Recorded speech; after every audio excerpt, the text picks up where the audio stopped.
Assalamu alaikum engineers, you are watching Civil Engineering and Skill. In this video, we are going to discuss 5 phases of project life cycle. If you are an engineer, you must know the project life cycle. अगर आप एक civil engineer हैं तो आपको ये ज़रूर पता होना चाहिए कि हमारे प्रोजेक्ट के कितने स्टेजेस है, कितने फेजेस है। यानी प्रोजेक्ट का लाइफ साइकिल को आपका पता होना चाहिए। अगर करंटली आप किसी प्रोजेक्ट पे काम कर रहे हैं, इस वीडियो को देखने के बाद आपको पता लग जाएगा कि मैं करंटली किस फेज़ में काम कर रहा हूँ। Before starting our topic kindly subscribe this channel if you are new here. Start करते हैं हम अपने आज के इस टॉपिक पे। हमारे पास 5 phases of project life cycle है, यानी प्रोजेक्ट के हमारे पास 5 स्टेजेस है। सबसे पहले हमारे पास इनिशिएशन, सेकंड में हमारे पास प्लानिंग, थर्ड है हमारे पास एग्जीक्यूशन, फोर्थ है हमारे पास मॉनिटरिंग एंड कंट्रोल, 5 है हमारे पास क्लोजिंग। अब हम एक-एक को कंप्लीट डिस्कस करेंगे, कंप्लीट इसको समझेंगे, अपने कॉन्सेप्ट को क्लियर करेंगे। सबसे पहले जो हमारे पास स्टेज है, वो इनिशिएशन है। इसमें हम पहले डेफिनिशन को देखते हैं, फिर एक कॉन्सेप्ट क्लियर करते हैं इसके बारे में। The first phases of the project where the project goal, objective and feasibility are defined. During this stage, a project charter or project initiation document is created and key stakeholders are identified. The project purpose, scope, and high level requirement are outlined to determine if the project should proceed. Initiation project के सबसे पहले phase है।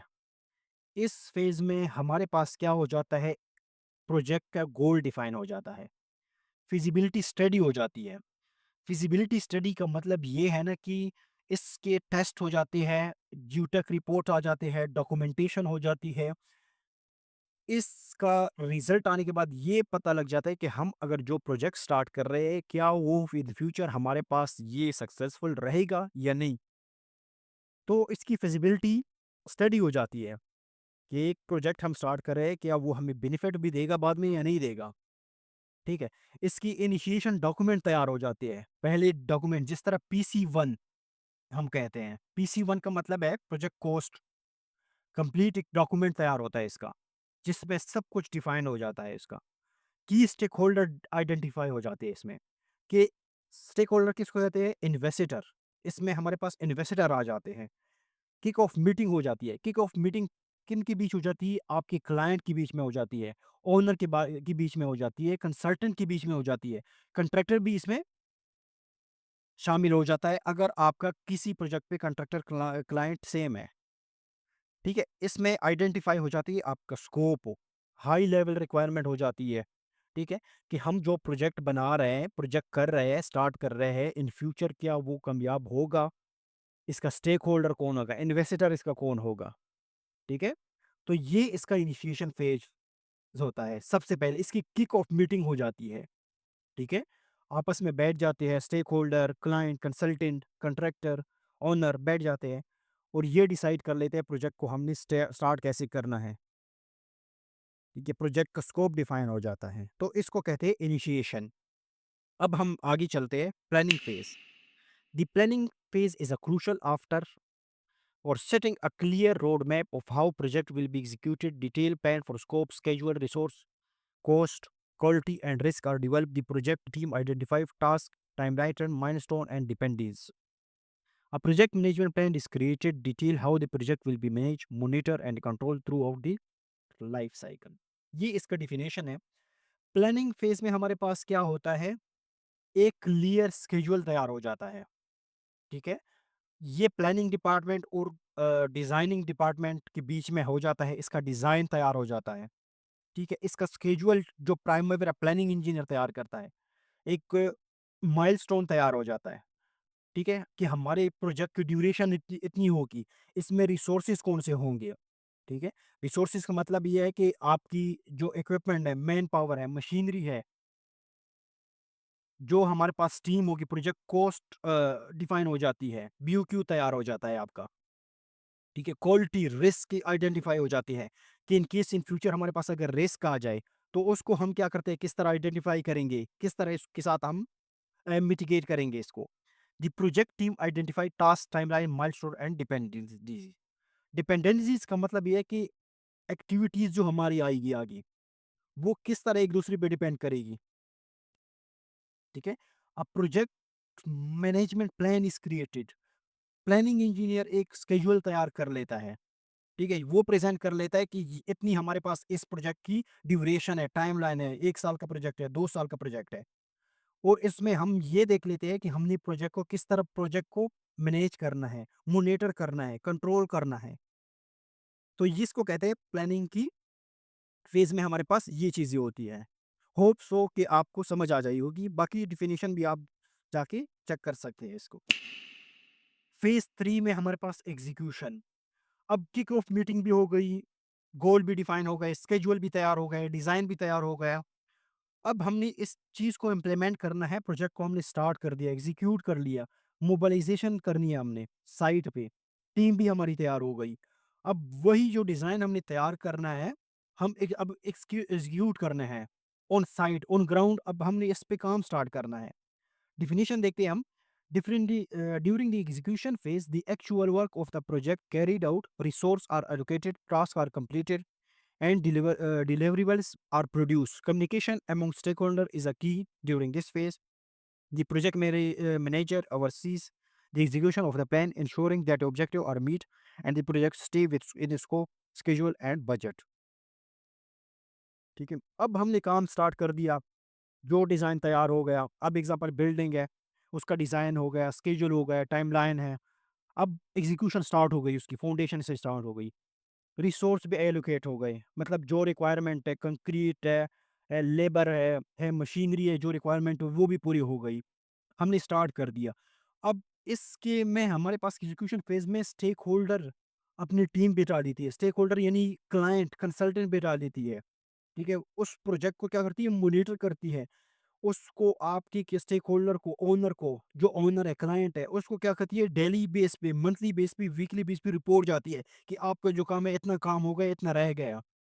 Project manager जो होता है, वो इस complete execution plan को मॉनिटर करता है कि हमारे पास जो स्कोप डिफाइन हुआ है, जो स्केड्यूल तैयार हुआ है, जो हमारे पास बजट है इस प्रोजेक्ट की, क्या उसके अंदर हमारा प्रोजेक्ट जो है वो ऑन बजट है और स्केड्यूल है?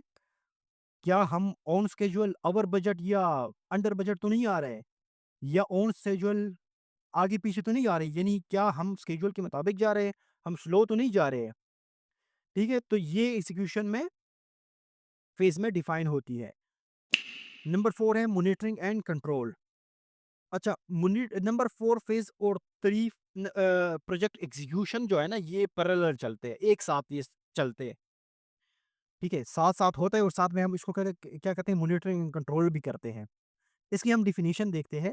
Phase run concurrently with the execution phase and involve tracking the progress of the project. It includes measuring performance against the project plan, identify any issues or deviation, and taking corrective action are needed. Monitoring and controlling ensure that the project stays on the track and any risk or challenges are addressed promptly. Monitoring and controlling का जो phase है और execution, ये parallel चलते हैं, एक ही साथ चलते हैं, ठीक है? आपकी मॉनिटरिंग की टीम होती है, कंसल्टेंट की होती है, क्लाइंट की होती है। वो आपके प्रोजेक्ट को चेक करती है। आपकी कंट्रैक्टर की क्यूसी डिपार्टमेंट होता है इसमें। चीज़ों को कंट्रोल करता है, मॉनिटर करता है, ठीक है? उसमें आपकी डिफेक्ट्स चेक करते हैं। अगर डिफेक्ट आ गए तो उसकी करेक्टिव एक्शन को इम्प्लीमेंट करता है आपकी। मॉनिटरिंग एंड कंट्रोल का, मॉनिटरिंग का क्या मतलब है? आप एक चीज़ को क्या करते हैं, चेक करते हो। अगर वो गलत है तो उसको क्या करते हो, कंट्रोल करते हो। ठीक है? अब एग्ज़ीक्यूशन फ़ेज़ में हम चेक करें, हमारी साइट है, हमारा काम स्टार्ट है, हो रहा है हम।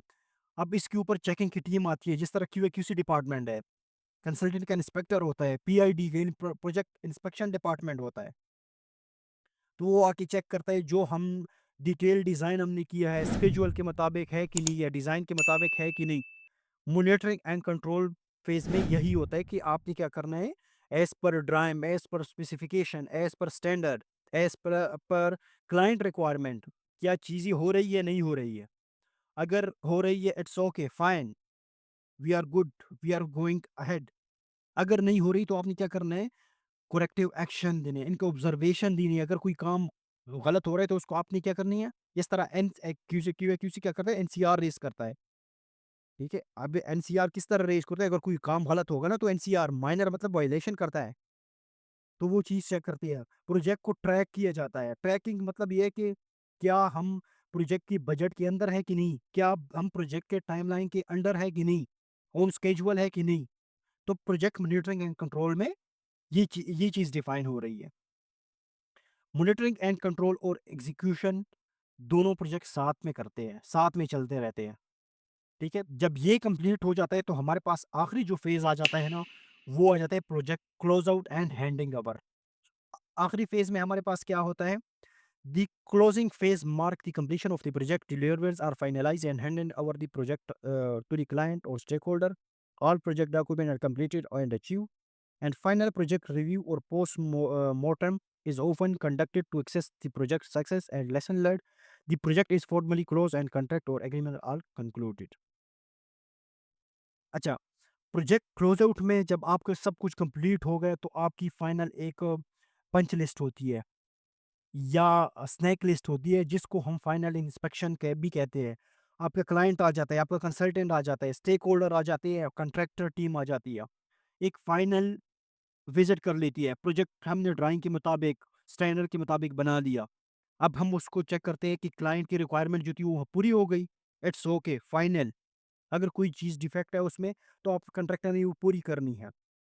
अगर ऑल ओके है तो आपने क्या करना है, कंप्लीट जितनी भी कंट्रैक्टर की क्वालिटी की हो गई, प्लानिंग की हो गई, ट्रैकिंग की हो गई, मॉनिटरिंग की जितनी भी डॉक्यूमेंटेशन है, वो आपने क्या करनी है, क्लाइंट के हवाले करनी है कि ये जो आपने हमने कॉन्ट्रैक्ट किया था, जो आपकी रिक्वायरमेंट है, जो डिज़ाइन के मुताबिक आपने हमें एक डेट दी थी, एक शेड्यूल दिया था, एक डिज़ाइन दिया था, वो आपकी ये कंप्लीट हो गई और ये हम आपको हवाले कर रहे हैं, हैंडिंग ओवर करना है।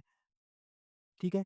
आपका इससे लेसन लर्न हो जाता है। इस प्रोजेक्ट के अंदर कोई मिस्टेक हुई है, वो एक लेसन लर्न बन जाती है कि आइंदा हम नेक्स्ट प्रोजेक्ट में उसको अवॉइड करें। ठीक है? प्रोजेक्ट आखिर में क्लोज़ आउट हो जाता है। कॉन्ट्रैक्ट का एग्रीमेंट जो होता है वो कंप्लीट जो हमने कॉन्ट्रैक्ट किया था क्लाइंट और कॉन्ट्रैक्टर के बीच में, वो कंप्लीट हो गया। अब हम क्या करेंगे, इसको हैंड ओवर करेंगे, क्लाइंट को हवाले कर देंगे। तो ये हमारे पास लास्ट स्टेज है इसका।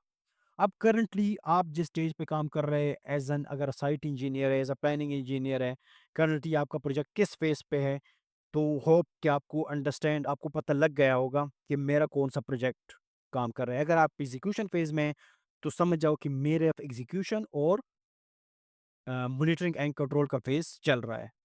जो इससे पीछे जो इनिशियल मीटिंग होती है, किक ऑफ मीटिंग होती है, लेवल ऑफ एफर्ट होते हैं, लेटर ऑफ अप्रूवल्स होते हैं, कॉन्ट्रैक्ट एग्रीमेंट होता है, ये सारी इनिशिएशन फेज की स्टेजेस हैं। तो ये थी कंप्लीट फेजेस। आपको पता होना चाहिए, आप एज अ इंजीनियर है तो आपको पता होना चाहिए कि हमारे फेज प्रोजेक्ट के कितने फेजेस है, कौन कौन से फेजेस कहाँ होते हैं, कौन से डॉक्यूमेंट रिक्वायरमेंट होते हैं। ठीक है, तो ये थी आज की video. Thank you so much for watching. किसी भी रिलेटेड क्वेश्चन हो तो आप कमेंट सेक्शन में पूछ सकते हैं। Thank you.